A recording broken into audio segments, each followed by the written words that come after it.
Indigenous Rights Radio, because knowledge is power.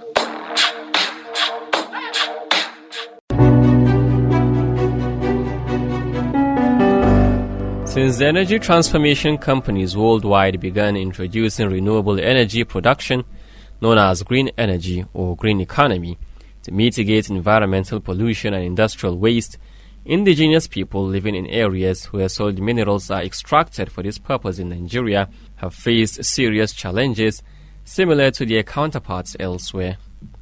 These challenges include environmental pollution, insecurity, inadequate healthcare facilities, and disruptions in agriculture and animal husbandry.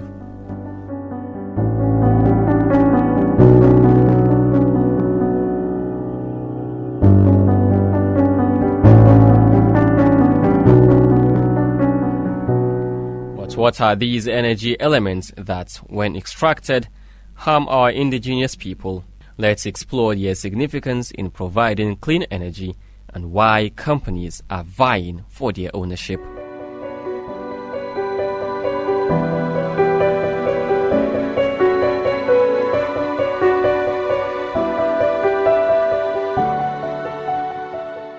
A report released by the International Energy Agency in September 2023 at a global summit in Paris highlighted that an energy system powered by clean energy technologies differs significantly from one fueled by traditional hydrocarbon resources.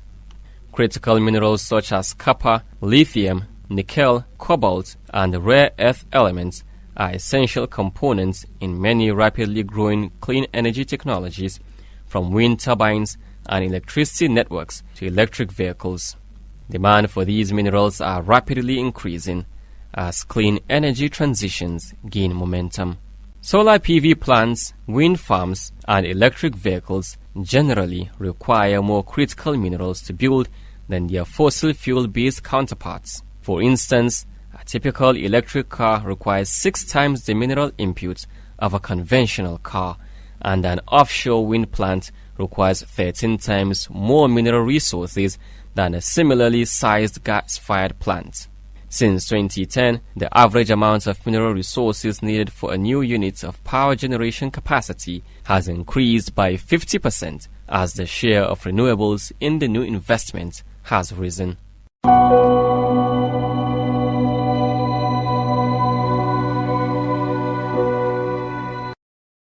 The types of mineral resources used vary by technology. Lithium, nickel, cobalt, manganese, and graphite are crucial for battery performance, while rare earth elements are essential for permanent magnets used in wind turbines and EV motors. Electric networks require substantial amounts of aluminum and copper, with copper being essential for all electric-related technologies. As countries accelerate efforts to reduce emissions, they also need to ensure that energy systems remain resilient and secure. The rising importance of critical minerals in a decarbonizing energy system requires energy policymakers to consider potential new vulnerabilities. Concerns about price volatility, security of supply, and the shifting sands of geopolitics do not disappear in an electrified, renewables-rich energy system. Clean energy transitions are driving a significant increase in mineral demand. From 2017 to 2022, demand from the energy sector was the main factor behind a tripling in overall demand for lithium, a 70% jump in demand for cobalt, and a 40% rise in demand for nickel. Propelled by rising demand and high prices, the market size of key energy transition minerals doubled over the past 5 years, reaching $320 billion in 2022. This rapid growth is set to continue. In the IEA's announced pledges scenario, demand for critical minerals more than doubles by 2030. In the net zero emissions by 2050 scenario, It grows 3.5 times to 2030, topping 30 million tons. Given this trajectory, the development of diverse, resilient, and sustainable clean energy supply chains for critical minerals is an essential task. Investment in critical minerals development rose by 20% in 2021 and 30% in 2022. Among different minerals, lithium saw the sharpest increase in investment with a jump of 50%, followed by copper and nickel. Companies based in China nearly doubled their investment spending in 2022.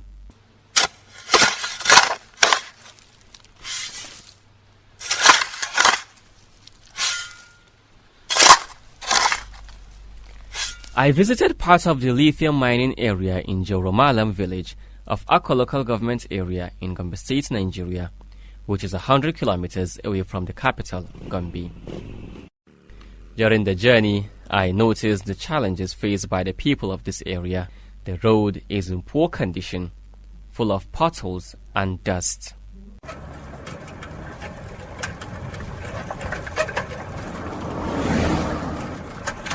I met with Kashim Sali, a young resident of the village who shared the numerous problems caused by mineral mining in his community. Arzikin ƙasa da ake haƙowa, amma gaskiya har yanzu ba mu samu wani ci gaba ba. Honestly speaking, our people face a lot of problems, like a dilapidated healthcare system, because there are no hospitals, we don't have good roads and schools. Our kids study on the floor. We don't have a constant electricity supply, no affordable drinking water, and the little wells we have sometimes go dry because of the harmful effect of the mineral resources being mined. Rashin ruwa mai tsafta wanda za a samu a yi amfani da shi, wannan ma muna fama da wannan matsaloli. Haka kuma harkokin noma da kiwo. In addition, our animals also die, just like our chickens and dogs, because of one disease or the other that often occur in the summer or the winter.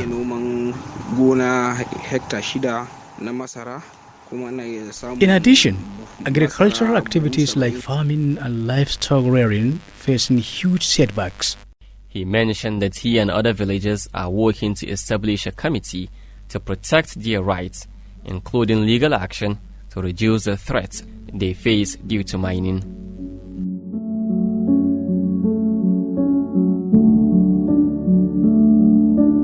During our visit to Muchela village in Mobi local government area of Adamawa State, we witnessed similar problems faced by the locals.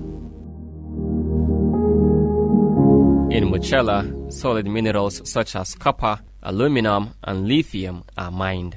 Despite the abundant mineral resources in the region, there is no electricity or any plans by the authorities or miners to provide electricity generation centers in the district.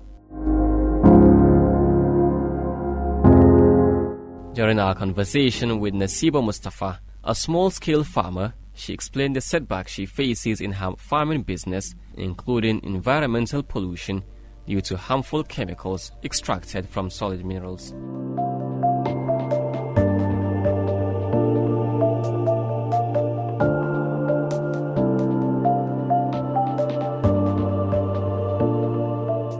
Ni mazauniyar Mobi ne da ke jihar Adamawa, wanda ake haƙo ma'adanai na aluminium, nickel, copper. I am a resident of Mobi, Adamawa State, where solid minerals like aluminium, nickel, copper, and cobalt have been mined.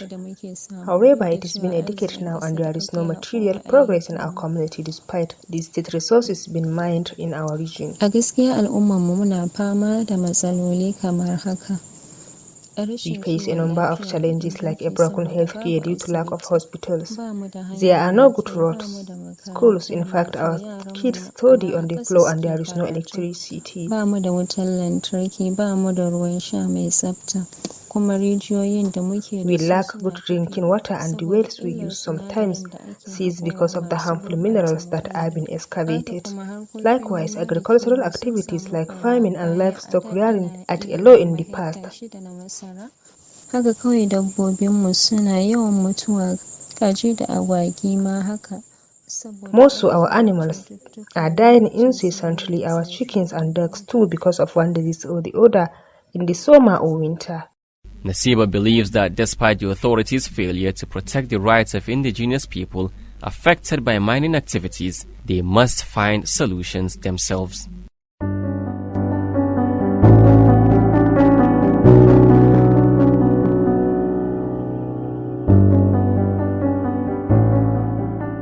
We also interviewed Alhaji Umar Gurama, a commentator on current affairs in Nigeria, to gain insights into these obstacles. Is the responsibility shared between the state and the local government and then the federal government? They have certain levels of responsibility in ensuring those community social responsibility is being implemented.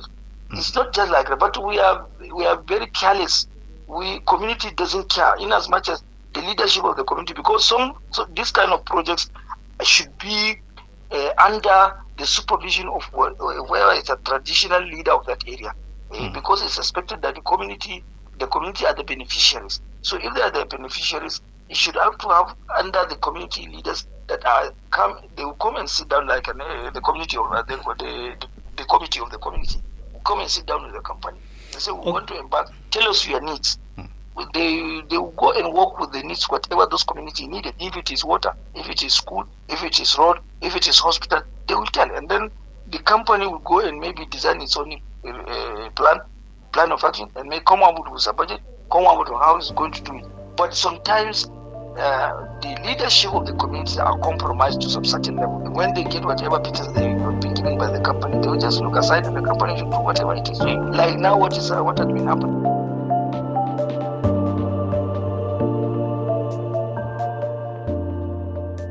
He emphasized the need for authorities to regulate mining activities to improve the lives of affected indigenous people. The responsibility does not solely rest on the federal government alone, who though by law has the absolute right to give the license. The state has a responsibility and duty to do. The local governments has the community themselves had to make sure those areas that mining is taking place or whatever type of mining, it is on their own right. They will be deprived from the normal agricultural food production and so on. It will affect them. The environment itself will not be suitable for habitation because you cannot build a house whereby you are not sure when it rains, your building will be safe. You may have a lot of ecological problems. This is supposed to be the responsibility of the State Houses of Assembly to make sure in their own oversight function. They have maybe a committee of the House that has had the kind of responsibility of oversight function. They go around and see what ecological problem, what are the causes, the initial causes of the ecological. But how significant are these problems for aspects such as health, security, agriculture, and socio-economic factors? We will explore this further in the second part of this report.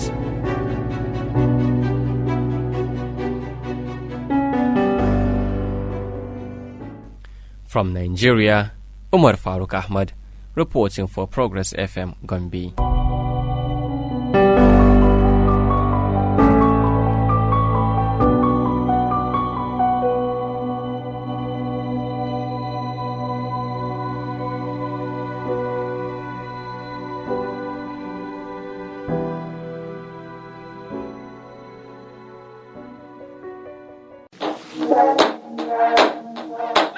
Indigenous Rights Radio, because knowledge is power.